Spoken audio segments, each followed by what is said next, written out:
I believe my screen is visible. Yes, Sheetal. Thank you, Dibanjan. Yes.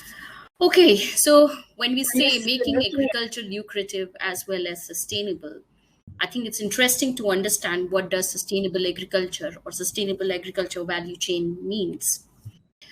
According to Food and Agriculture Organization, a sustainable food value chain is something that has a coordinated value adding activities, has profitability throughout, and does not permanently deplete the natural resources.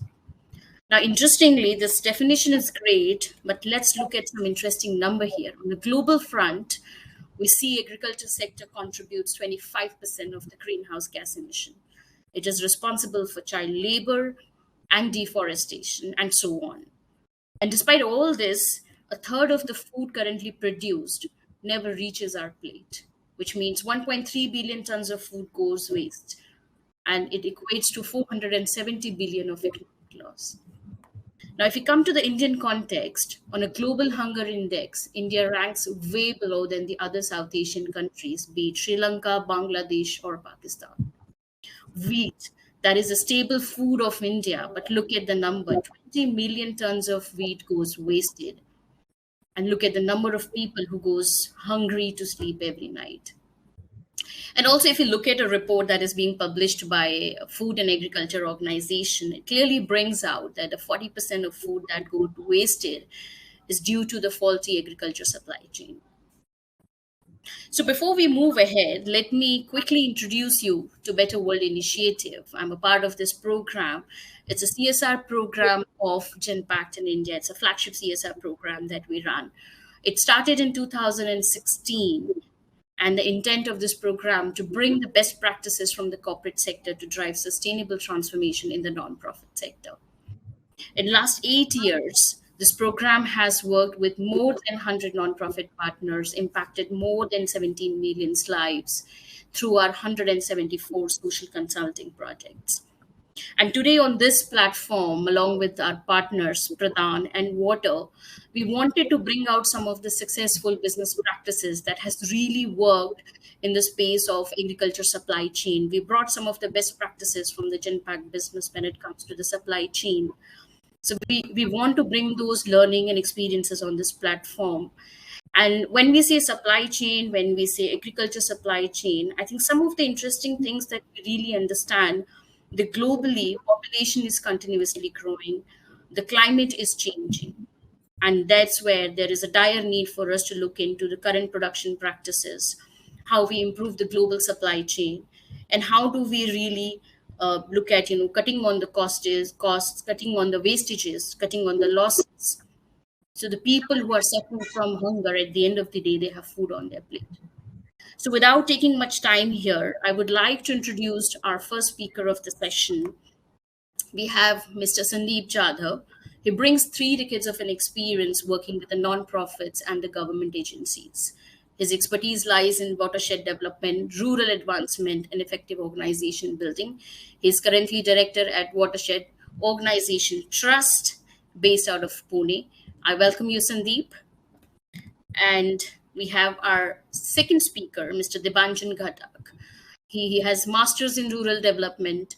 He's currently spearheading Pradhan's FPO Resource Center, and his expertise lies in social mobilization and livelihood advancement, as he has working very closely with the rural communities. Now, I think before we move ahead, I think Sandeep, Dibanjan, I would really like to thank you for making your time for this session and being here to share your expertise and knowledge in the sector. So, as we say in Hindi, India is a Krishi Pradhan Desh, but the fact we also know, Sandeep and Dibanjan, 85%, in fact, more than 85% of farmers are India, small and marginalized. And I clearly understand that Water and Pradhan, both the organizations are working in the most and extreme rural areas, working with the communities who are underserved. We would really want to understand, while you're working for the livelihood advancement of these communities, working very closely with the farmers, but want to understand what is it that these 2 organizations are really doing when it comes to promoting sustainable agriculture practices. And I think I would like to begin with you, Sandeep, to understand what water is doing and how are we really promoting sustainable agriculture. Okay, so thank you so much, Sheetal, for introduction, and I also thank the organizer for giving us chance to present our work and the case studies to the audience. I would like to share the screen, the presentation.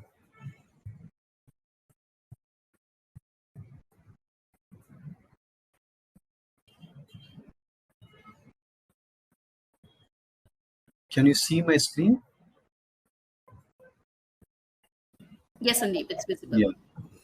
So for this particular topic, we would be focusing on our experiences in terms of reaching out to, what to say, farmers through farmer producer companies, and also trying to address the issues in sustainable agriculture and food security. To begin with, I would like to introduce my organization, which is Watershed Organization Trust. We call it as WOTR in short. So we have been in the space since 1993, and we are headquartered in Pune, Maharashtra, in India. And but we have spread across several states, about 9 states altogether, and 2 states we had been there, but currently we are not working in those areas. So if you look at our roles, we play three kinds of role. We implement projects in the villages. That is basically a direct implementation role where we dirty our hands and help farmers directly with implementation of the projects. And second is basically research and policy advocacy.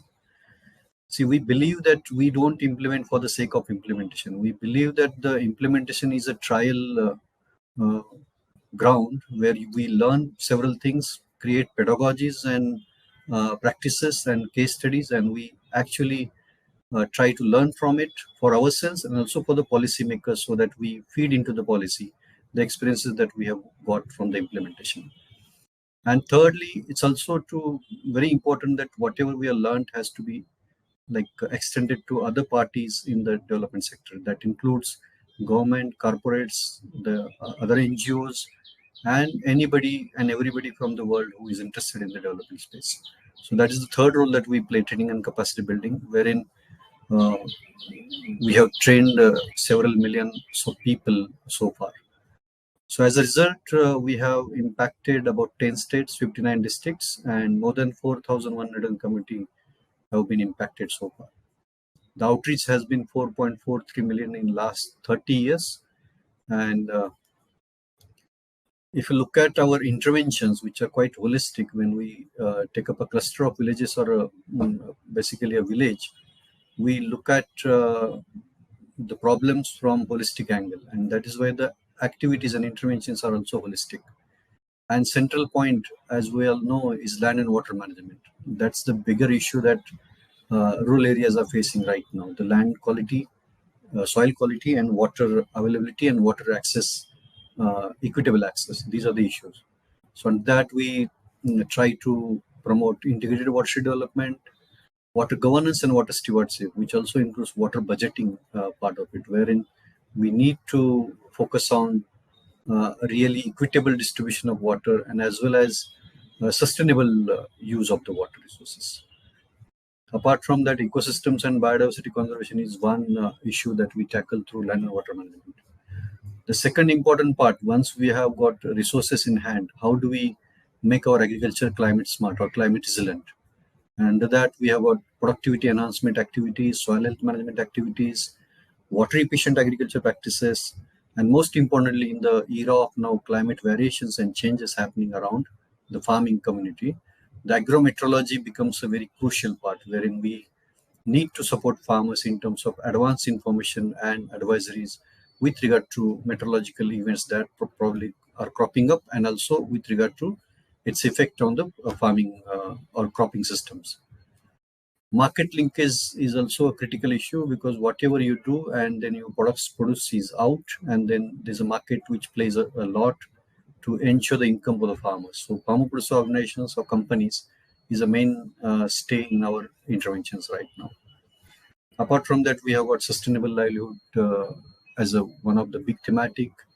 nutrition, health, and sanitation is also one of the big thematics. Women empowerment is also third thematic. I won't go into details of all these three because of today's issue that we are addressing about agriculture. If you look at the overall impact on the rural communities so far, you can see there are two pictures on the left side where the Rewadi, a drought-prone area from Ahmednagar district of Maharashtra state. You see 1996, what is the situation of the particular hill and what is the situation right now in 2020. So you will see that in the 30 years, we have been like addressing 1.45 million hectares of barren landscapes so that they are regenerated and people are benefiting from it. So tree plantation, grasslands, soil loss reduction, rainwater harvesting, all these are part of our initiatives. So in basically the impact on water availability for drinking and agriculture is visible in all these villages where we intervene. And of course the farm incomes, which comes because of basically available resources, accessibility, and also market related interventions is increased. The studies have shown that have been conducted internally that treated villages, so far treated, the watershed villages are in having income 2.3 to 3 times more than non-treated villages. That is the achievement probably you can like achieve in the 3 to 5 years time. So studies have also revealed that the benefit cost ratio of such project ranges from as low as 2.28 and as high as 3.76 with IRR of 22%. So benefits need to be continued over over a long period, and that is where the maintenance part comes in.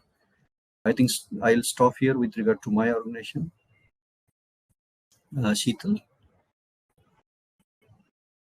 Thank you so much, Sandeep. So I think I really like the term when you said implementation is a trial on the ground, and that takes you to take you learning. So maybe I'll come back to you on this, but I think Debanjan, we would like to hear from you and understand what is Pradhan doing in this space when it comes to a sustainable agriculture. Yeah. Hi, thank you, Sheetal, and the organizers for providing space to share. Let me share the screen first. Is it visible? Is it visible, Sheetal? Yeah, now we can see. Okay. So basically, Pradhan is an organization working in India for more than 40 years. And mostly Pradhan is working in the central region of India and mostly in the 7 states. And recently we have entered in Tamil Nadu as well. So Pradhan is directly working with 1 million plus households where our professionals are directly providing their best knowledges and support to the rural poor community. And through direct and indirect both approach, we have reached to 13 million plus individuals. And we are working in 41 districts in these 8 states and mostly working with different foundations, multilaterals, corporates, government departments, and other CSOs. So currently we have partnership with more than 100 civil society organizations as well. So if we briefly share about our work, so Pradhan starts its work from a social mobilization perspective. So in any sort of development work, we first of all try to collectivize people and mostly women, and this is our first step, and then we work on the area where there's a food deficit or food scarcity is there, so we initiate our work with food security related activities where nutrition is an integral part of that, and then slowly we move for the natural resource management along with the integration with livelihood activities. So if we see, so Pradhan has worked and developed different prototypes of livelihood starting from agriculture, poultry rearing, backyard poultry, goat rearing, fishery, plantation. So different lot of livelihood portfolio we generally promote based upon the resource availability and the context of the area, and we always try to integrate that with the natural resources. Like if we are promoting agriculture, and for that purpose we need a irrigation system which is somehow fetching water from ground, so equally we put focused on groundwater recharge. So there should not be any sort of natural resource effect on natural resources. And similarly, after the livelihood activities, the next step is market linkages and strengthening the governance. Here, governance means the communities governance as well as the local democracy, their governance structures as well. And if we see specifically on the sustainable agriculture part, so currently we are engaged mostly around regenerative agriculture practice promotions. So we are trying to reduce the chemical usage in the rural areas because the soil qualities is degrading day by day, and we are trying to come up with a new package of practices where the use of chemical will be low, but the farmer's income will retain same.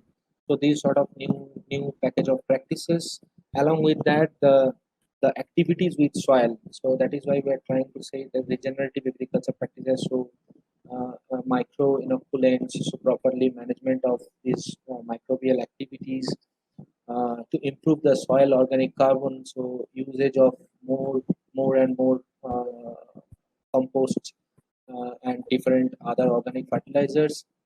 And we are also promoting different bioresource centers at community level, which is led by farmer producer organizations. So where basically people are preparing their own compost, the organic pesticides, so that they can manage their yield, they can retain their income, and can shift their agriculture practices from chemical to organic practices. So that is how Pradhan is mostly involved in regenerative agriculture practices and sustainable agriculture, obviously. And adding to that, these regenerative agriculture practices, we are in land and water development activities as well. So where we work to reduce the soil erosion, water harvesting structure constructions, making an integrated natural resource management plan, implement it, and obviously we do it with a partnership with government and different other CSOs in large scale. And some of the large scale projects like we are implementing in West Bengal and Odisha, which is happening in a massive scale. Entire state, the geography is the entire state or a entire river bank of uh, 5 or 6 rivers. So by this way, large scale program implementation in a system change methodology we are trying to implement. That's it, Sheetal, from my side. Thank you. Thank you so much, Dibanjan. So I think Sandeep and Dibanjan, while I hear a lot of activities done on the ground, Sandeep, you talked about how some of these learnings you try and take it for the policy change. Dimanjan, you also talked about the region, generative farming. So I think one of the phenomenon which is pretty much there. I think you did partially touch upon these elements in Deep and a little bit you, Dibanjan, when you were talking about natural resource management. But I think it'll be interesting to hear more from you. Around the climate resilient farming, because the climate change is also something, we know how this is putting those farmers in the distress situation. So, as an organization, what are we really doing when it comes to a climate resilient farming? And maybe Sandeep, we can hear from you, and then maybe the Banjan, we can come to you on that. Okay. So with regard to climate resilient agriculture, I'll again share the slide here. Can you see my screen? Yes, Sandeep, it's just coming through. Yeah, so when we talk of climate resilience, we talk of basically resilient communities and resilient resources that are supporting the communities to live in that particular space. And these resources include basically soil, water, and forestry and grasslands and livestock and other things which are really supportive to the farming practices. So when we are talking about climate resilient agriculture practices, we are talking about basically training or educating farmers on basically what is happening around in the climate variations in terms of rainfall pattern, in terms of dry spells, in terms of temperature patterns that are happening, and also training them on how to address those variations in every crop. And then crop wise, you can have different kinds of package of practices which are really helping the crops to address those issues or combat or probably be resilient to those issues of climate variations. And it includes basically soil health improvement, which is done by vermicomposting, which is also done by organic fertilizers, and the technique called system of crop intensification. So when you talk of rice, then it is called a system of rice intensification, wherein you have all kinds of technical parameters suggested by universities, agriculture universities, wherein farmers have to follow certain practices. And of course, without knowing your own soil and getting the soil tested, all these applications are like arrow in the blind. So we need to also test those things. So if you categorize these particular interventions, there are 5 categories altogether. One is basically focusing on soil health and biodiversity management. So unless soil is healthy, it cannot really sustain a crop which can face the climate variations. So the issues like soil fertility, biodiversity in the soil, or composting part, or seed treatment, which also includes bacterial applications, inoculants. And the second part where I was talking about system of crop intensification, where there are 4 or 5 important parameters where how do you manage the soil basically, then how do you maintain the crop geometry, how you systematically apply the organic inputs and micronutrients so that you don't need to move to the chemical applications because you're already taken care of systematically all these applications of organic inputs. And integrated eco-friendly pest and disease management is very IPM and INM nutrient management part is also need to be done. And very importantly, the soil moisture management. You don't have irrigation facilities available, but you have a soil moisture. So how do you manage that moisture which is already available there and make it available to the crops? Thirdly, eco-friendly pest and disease management, which is quite well versed for probably the audience. The local cultivars and improved varieties. We have seen that high-value local crop agrobiodiversity in the village is need to be promoted so that the improved varieties are also part of your strategy, but also not forgetting the local cultivars. And lastly, multi-layer farming for food and nutrition security. Here we are talking of a mixed farming wherein probably you have 30, 35 varieties of vegetables and fruits which are available for farming family, not only of one family, but they can also share these resources with other families surrounding it. So it basically improving the nutrition and food security of the communities. And these are some of the pictures we are talking about multi-layer farming wherein this mixture has come up. And lastly, from my side, and as I already mentioned about a farm precise app, which is a personalized advisory for the farmer's field. Whether we are actually giving the features like weather forecasting for next 5 days, we're also giving crop and farm specific advisories based on the input from the farmers. So whether you have a weather responsive cultural practices, irrigation management, nutrient management, pest and disease management advices going to the farmer based on his own input, like what kind of soil he has got, what kind of crop he has got, what is the age of the crop. Based on that, these advices are being given. And apart from that, even if you need to go for some sort of fertilizer or chemical applications, how do we calculate the ETL, economical threshold level, and how much of fertilizer need to be applied and pesticide need to be applied? So those calculations are also made by Farm Precise. And apart from that, you have got farmer diary, which you can maintain at your level. Mandi and news items are also there. So when I was talking about basically a mobile-based application which is giving weather advisory and weather-based crop advisory, and that are specific to the farmers. So far we have reached about 70,000 farmers across India with this particular app. We have got different vernaculars also being handled by this.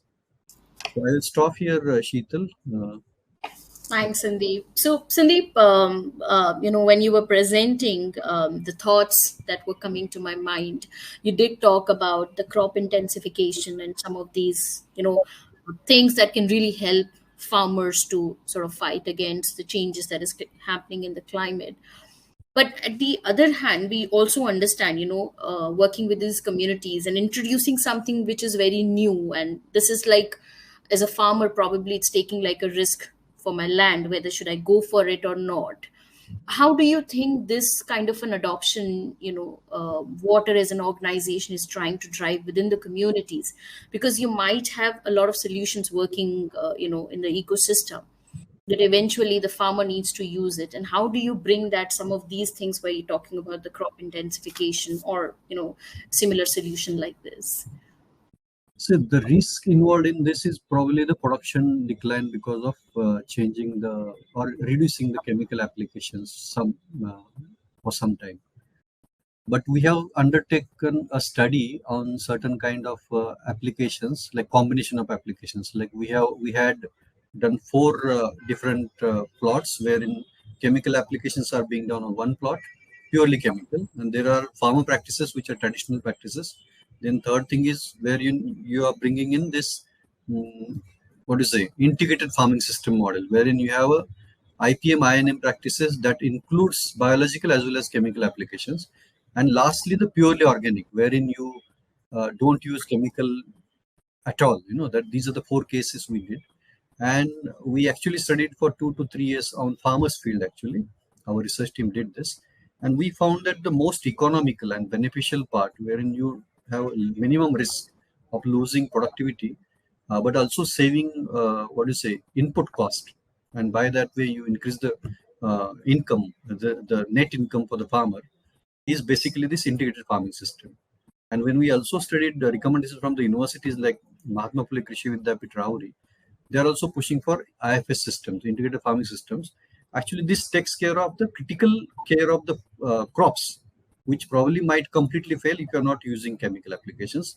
But at the same time, it also takes care of the health of the soil and health of the crop and health of the people who eat that particular output of the crop, due to limited applications or maybe recommended applications of the chemicals, apart from having inputted the biological applications so that the soil health is also improved. So I would think that there might be some reduction in the what is a productivity aspect, but it doesn't go very long. You know, it doesn't really drop so much. Thanks, Sandeep. The sound maybe for a few be a little bit technical, because I think we don't even realize when we are having food, right? What the process it might go through, or maybe when we talk about the organic food. So I think this is quite an interesting bit. Dipanchan, I'll come to you, and would really like to understand, when it comes to climate resilient farming, what is it that Pradhan doing? And I know Pradhan particularly working in the most tribal region. So I would like to hear from you on this. So if you see in our cases, so tribals are basically uh, 10 to 15 years back. So also do not they did not use chemical fertilizers and pesticides at much scale, higher scale. So generally they used to practice the organic farming practices, but somehow market penetrated so fast in agriculture inputs and chemical fertilizers and different molecules came, and now they have converted their agriculture practices as well. And we're actually trying to uh, bringing them back on their earlier practices with some new technologies around the organic farming and this practice. And second, which I want to add with Sandeep, we are also trying to work on the market side. So basically, unless otherwise the consumers are not ready to pay 1 rupee more for the organic product, it is difficult to convert farmers to organic or regenerative practices in a large scale, because somehow cow dung is a big challenge in current days. Only the dairy is the area from where you can get the cow dungs. Otherwise, currently all the bullocks has been shifted, and it's only tractor based plowing system. So, and cow dung is the, I can say, the base of organic farming. So there is a huge scarcity, though we are trying to make it on compost based fertilizers, etc. But but there is a cost implication as well. So somehow the initial crop loss, production loss, the transition, the risk, so somehow that cost has to be covered by the additional money given to farmers. So we are trying to set up some organic certification activities and preparing a different market node, and involving farmer producer organization to promote this, so that the market side becomes much more favorable for the farmers. So this is something which I can add with Sandeep. Otherwise, he has explained very nicely. Thank you so much, Dibanjan. So I think picking up, the extensive work Dibanjan, Pradhan, and of course Water is definitely doing when it comes to farmer producer organization. And I think let's pivot our discussion more towards when we are talking about the whole process of supply chain management in the agriculture space. And we know in a business scenario a lot of investment is being made to make the supply chain robust. A lot of focus is being given, but in India, we clearly know the Indian agriculture supply chain system is very ad hoc. There are a lot of complexities that is sort of leading to a lot of wastages, bringing high inventory holding cost, or probably increasing the go-to-market timeline. And in last few years, we have worked with Pradhan, with Water, and some of other partners to look at how we can bring some of the best practices from the business, from the Genpact, to look into bringing agriculture supply chain more robust. We've implemented, we tested these solutions to see on the ground. So I think I would not talk much, but I would want Dibanjan probably to take it from here and help us understand how this journey has been. What has your learning on these aspects? Why do you think having a sustainable and a robust agriculture supply chain for the farmer producer organization is equally critical? So I would, Dibanjan, want you to sort of take us through that journey and experience here. Okay, Sheetal. So my slide is visible now. Yes, we can see that. Yeah. Put that on a presentation mode, Dibanjan. I put it in presentation mode. Okay. Is it not coming? No, we can't see it.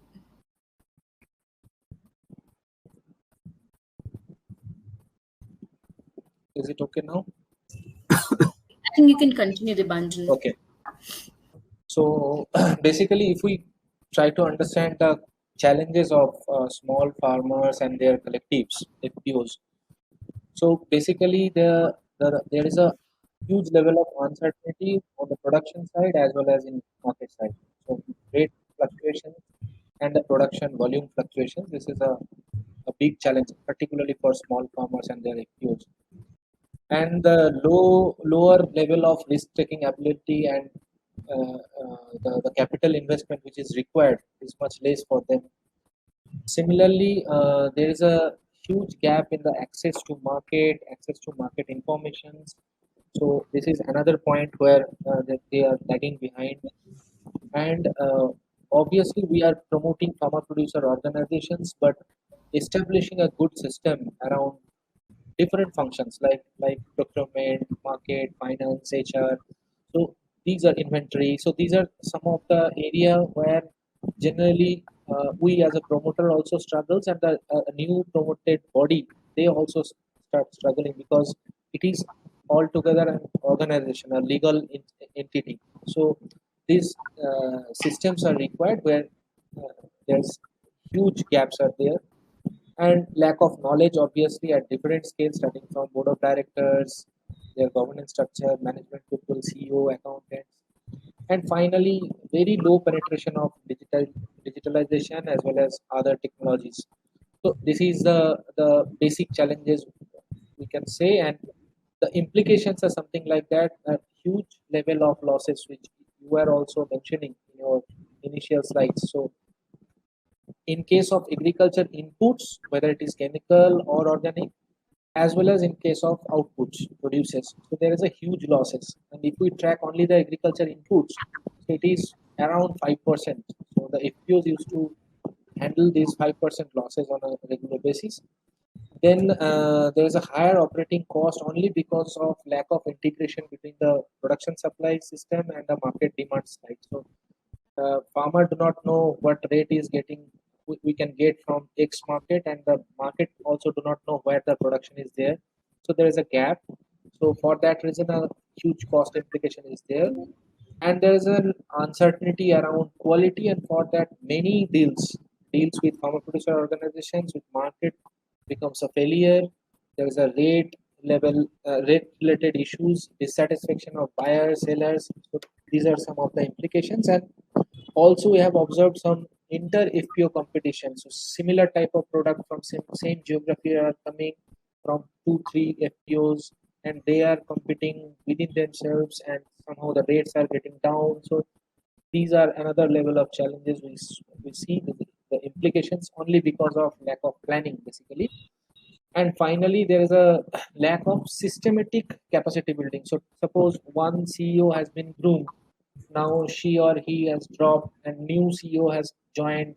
So the earlier one got the training, the next one has not received yet. So managing the entire capacity building process, again, this is another challenge in case of smallholder farmers and their FPOs. So on these challenges and implications, basically Genpact and Pradhan made the partnership on this background, basically, and we jointly worked on 4 different segments around this, and we worked on production pool tracker, then market process design, inventory management and quality control, and finally capacity building framework. So I will briefly share about the activities which we have did. So we basically developed jointly with Genpact the production pool tracker, where there is a farmer MIS system, how to collect the data of farmer on a systematic manner. Then the production planning, farmer wise as well as FPO wise, and making it integrated in all levels so that 5 or 6 FPOs of a cluster, so there should have a different plan on a different season. And finally on-field monitoring. So these 3 are the production pool tracker component where we worked together. Then market process design, we developed some market survey template, market study templates, and based on that we did some survey study, and based upon that we tried to identify the existing platforms, market channels, cost benefit analysis of each such platform and market channels, and tracking the price trends, data keeping. So what was the cost in last year, in this month of that crop? So entire market information to make it more favorable for farmers, farmer producer organizations, and then selling of producers. So these were basically selling of producers means the processes, how to sell. So this process design was done jointly. Then inventory management and quality control. So we worked around procurement process finalization. So what will be the accounting process? Who will check? Who will make the verifications? Then stock in, stock out entry.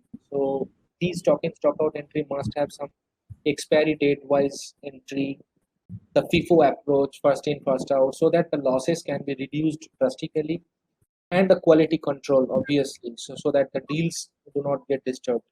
And finally, the capacity building framework, so where we developed a training calendar. These training calendars are for different people, like the person who is involving from promoting agency, the CEOs, accountants, board of directors, member farmers. So different sort of trainings and on different phase. So pre FPO formation stage, FPO formation, post FPO formation. So different stages for different category of people. We designed this training calendar, developed the training content jointly, and finally a training tracker. So if X person has taken the training, so Y is still left out. So she or he has to be put on the batch 2. So these sort of training tracker. So for these activities, we can see some of the early outputs, basically, I can say. So currently we have developed one enterprise resource planning system, ERP system. It's a robust system. Currently, so basically this ERP system has a compliance module, accounts module, inventory module, planning module, market module. So 12 such different functions modules has been kept in a single ERP system. And our 83 farmer producer organizations. So Pradhan has promoted almost 100 farmer producer organizations in last 4 to 5 years. So out of that, 83 farmer producer organizations are basically following this ERP system, which is a good achievement, I think. And many of the other FPOs are also asking that we also want to use this because it drastically reduces their operating cost. Then we are working on development for WhatsApp chatbot. So basically, to make it more integrated with member farmers. So currently, WhatsApp is used by almost everyone. Every family has a smartphone and they're using WhatsApp. So we are trying to integrate this with WhatsApp. Then the third one is the market process is placed and well functioning. So if we see the 65 FPOs have adopted this market process design, which we have jointly developed. So Pradhan promoted 65 FPOs are currently following these practices, and significant gain in turnover we can see. So it was 141 million in 21-22. It has raised to 276 million in 22-23. So sometimes it is not that everything has happened only because of this market process design. There's a multiple factors, but this is one of the major component which has contributed a lot to enhance the volume of turnover. Then capacity building exercises has become more streamlined, systematic. So we generally currently do not miss anyone for the capacity building. It's now more systematically happening. The agriculture input loss, we have failed to capture the output loss basically because it is not in our books, it is not showing in our books. But agriculture input cost we have calculated, so it has reduced from 5.2, it was in 22, 21, 22, and in 22-23 it has reduced to 2.8% only. So there's a huge reduction in agriculture input loss also, and obviously it is also giving a better price realization for farmers also, because if FPO is making profit and uh, flourishing in their business, so it's somehow affecting the business of the individual member farmers also. Then joint crop planning we have initiated, and for that reason now all our FPOs are making their plans on a integrated manner. So it is not like that on a single time 5 FPOs are promoting same types of crop and again market clash is happening. So now they have segregated their production plan, and so uh, at least inter FPO competition we have successfully reduced. And the last one is the lower operational cost in FPOs. So I will not say that the operational cost has gone below, but I can say that in similar operating cost, now FPO has enhanced their business. The outreach has enhanced. So earlier, if they were working with 1,000 member farmers, so in similar operating cost, now they are working with 3,000 member farmers. So that is a big achievement, I think. Yes, so that was from my side, and long way to go. So there's many scope of improvement. We'll work more and more. But yes, Thank that you, was from my Dibanjan. side. Thank you. So, Dibanjan, I think you did mention quite a few things when it comes to taking a solution like an ERP, right? So, why we could work together, build a platform, build those solutions, and then obviously the digitization took place. But this sounds very interesting because we also know farmer producer organization is an organization that is made for the farmers and by the farmers, right? How do you look at taking this kind of a technology to an FPO where, and what I know, Pradhan, is 100% women led FPOs, right? So these women who come from a very different background, how do you look at this kind of a technology adoption in this space? Because that also calls for a continuity, right? You build the solution, you're talking about inventory planning, inventory management, or building data visibility around through your production pool tracker, because that helps them to understand, how the market consumption capacity looks like. But at the same time, it's a difficult task for you to take these solutions, bring digitization, and then make sure they continue to use some of these technical tech-based solutions. So so what do you think on this, Debanjan, and how this has been a journey for Pradhan? Because we talk about 63 NGOs, FPOs So are currently using this solution already. yes. So basically, if you see, so initially we are also thinking that our CEOs are basically very less paid people. They are not much educated, and all are not coming from MBA background. So they are a simple graduate. And our board of directors, they are also not much. Uh, what can I say? Not much aware about the digital space. So initially it was, we also thought that they will not be able to manage. But what we looked at, people are adopting these things, and obviously the WhatsApp chatbot will make it more easier. So now also the some sort of training is required, some sort of additional things is required, but WhatsApp chatbot is will make it more easy to the member farmers level. But at least in management level, I can surely say you that it has reduced a huge workload on them. So if I simply take one example now, so like from if you see our operational areas, it's a much scattered area. So after 5 kilometers, you will find one village, and there are only 30 families are residing there. So it's much scattered spaces. So collecting only the information from where mangoes are coming, it also someone has to go to taking a bike and visit the villages and identify how much mango is in this village, available in this village, and how much available in the second village. So earlier this was a very huge workload for the people those who are working on field. But now things become so people are basically the representative of the farmers, as all of our farmers are not much aware about this system. So one of the representative community resource person, so she basically put the data. So now this much of mango is available in my place, and some pictures, and this is the quality. So based upon that, so it is automatically getting consolidated, and some market level decisions are being taken based upon this. So by these way things are improving, but yes, there is still a lot of challenges. That is why we are trying to integrate it with WhatsApp, because our member farmers are not using this yet.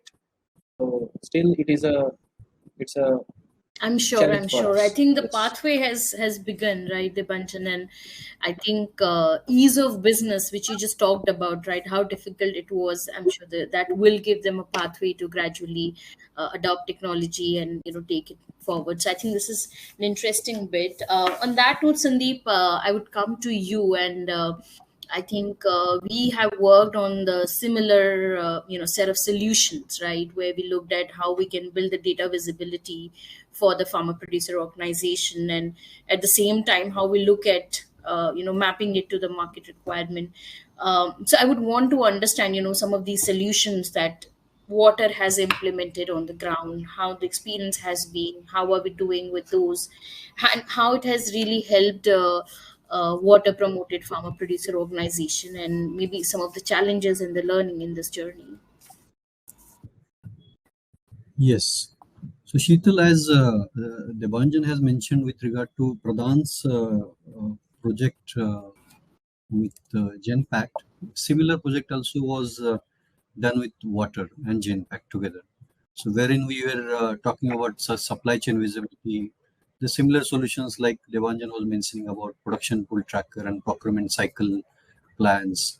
The sales and marketing processes were also designed in terms of market survey and, analysis, cost basis benefit analysis, bias database, or even key strategies on how do we approach bias and how do we do that. That handholding of the farm producer companies were done. Apart from that, the collaboration framework wherein basically financial institutions, the may it be NBFC, may it be bankers, they are actually part and parcel of any FPO's business. They need to deal with them. So the collaboration framework are also designed in this particular partnership. Then, as Devanjan has already mentioned about the quality parameter documentation and quality checks systems, and also training needs assessment of chief executive officers and board of directors of the company. So similar solutions have been designed. What I would like to add is basically what we're doing with these solutions is to extend it to the farmer producer companies and trying to help them to understand the solution and use it. So far, we have got about 48 FPOs across 4 states, which are promoted by Watershed Organization Trust with support from NABARD or even Government of India flagship program, this farm sector flagship program, as a CBBO, and we're trying to promote it. We have not experienced so far. We don't have experience so far of using it thoroughly because we are in the beginning stage, and many of our FPOs are actually began their journey in last 1 year or so. So as Devanjan has mentioned, we need to also track those impacts of this new system that has been developed in the thing. But to add to that, basically what we're targeting is to increase the income of the smallholder farmers. So there are three aspects where we are targeting: is profitability of the FPOs, productivity of the crops at the farmers' fields, and thirdly the multiple services provided by the FPO. So diversification in the activities of the FPO, where is which is very important, so that there's a cushion for the FPOs. If there's a failure in one activity, they have a number of other activities which they are uh, actually accommodating in terms of commodity selling, the better sales basically. So, so if I bring in one aspect which we are currently working is with regard to, I would say, greening the businesses. What we're thinking, like people, the FPOs are doing three kinds of business. One is input services, so secondly output services, and thirdly advisory services. Now, input business in most of the FPOs that we are running and also across the country, they have input business which mostly is focusing on the chemical promotion, promotion. So what we're trying to do is how do we bring in biological resource options for the chemicals that are being promoted by input shop owners, but also FPO are also getting into this kind of a business. So we are saying we need to have options provided to the farmers so that they can have alternative for a chemical in terms of biological resources. That is one part where input business can be green. Secondly, when you are actually pushing for climate resilient crop advisory services, the advisories that are going from the any app like Farm Precise should be routed through FPOs so that FPOs are actually taking care of the advisory part, and they also provide the input that is required from the field so that it becomes very farmer specific, and farmers are connected to FPOs for these advisory services. Thirdly, the procurement, the basically what is it, technology infusion, or even the businesses of production and finding the buyer which are ready to buy the green products rather than regular products. So that kind of uh, working is also being practiced with FPOs, wherein this greening of their businesses is being practiced. We call it as ecosystem based adaptation, which is EBA compliant FPO. So we're trying to go to that level wherein there will be resilient income for farmers, there will be benefits and profits for the FPOs, but it will not be at the cost of resource degradation. It will not be cost of long-term sustainability of any business that you are doing. So that's sort of initiative that we are promoting right now. Over to you, Sheetal. Understood, Sandeep. So I think I was taking notes, Sandeep and Debanjan, because I think as the topic suggests, how do we make agriculture lucrative as well as sustainable? So from a sustainability standpoint, all these farmer producer organization, Debanjan, Pradhan is working and Water is working. We did talk a lot of solutions. We talked about ERP, we talked about chatbot. Sandeep, you did talk about a lot of various practices that we are promoting, and now you're talking about the EBA, right? Ecosystem based adaptation. Uh, but we also understand this farmer producer organization, there is a point where, as an organization, you will take an exit. From a sustainability standpoint and from a continuity standpoint, how do you look at some of the solutions that Genpact, a Better World initiative, and we co-created, that stays with these FPO organization, and some of the practices that we are bringing in, be it related to sustainable agriculture practices and things like that. What are your thoughts when it comes to continuity of these solutions and the processes?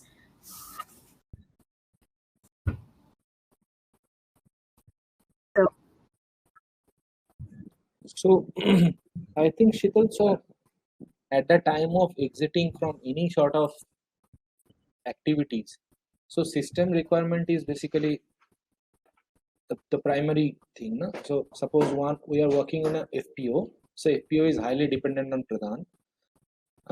For example, in marketing. So now Pradhan can move from that FPO and make it self-sustainable only when there is a system already developed there. So I think the entire activity what I tried to present is actually that this is the basically we have tried to prepare a system. So it will take some time, 3 years, 4 years time to make the system running in their organization on a smooth and without any resistance. So obviously people will faces some challenges, they will work on it, they will learn it, but after a few years we are expecting that the market level system, the ERP, these will remain with the organization, and now anyone coming from outside will join that system and she or he will start running it on her his own way. So that is our purpose, and I think that will help the FPOs also to make it sustainable. I can share one example like Pradhan already have promoted more than 15, I think, farmer producer organizations on poultry and another 10, 12 in Tashar. And now they are completely out of Pradhan's arena. So they have their own office and they are running independently. They need nothing from Pradhan, no support from Pradhan. So that happened only because of the system establishment, and I think this is a step Understood. So, towards that. Debanjan, if I have to just say it in a line, I think setting up systems and processes are the key to make sure the continuity happens. Sandeep, what is your thought on this? And probably we can also take this as a closing remark from you and Debanjan as we are closing towards the end of the session. So, would like to hear from you, Sandeep, as well. We, in one liner, what basically is happening that the marketing is a crucial part for the FPOs, which is sometimes looks beyond the capacities of their capacities. Like even if you train them, there's a limit to what they can do.